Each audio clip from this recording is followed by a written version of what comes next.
Hello, it's Paul. I'm just going to do a quick video on how to embed a SlideShare presentation on your Teachable website. It's really easy.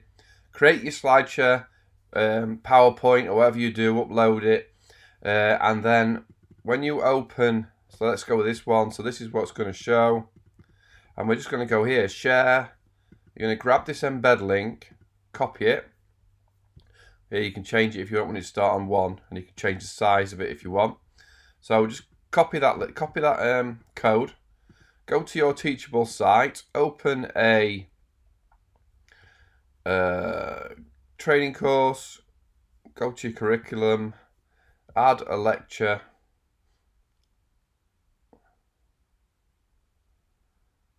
and then go, obviously name your lecture, SlideShare, whatever it is, SlideShare, whatever it is.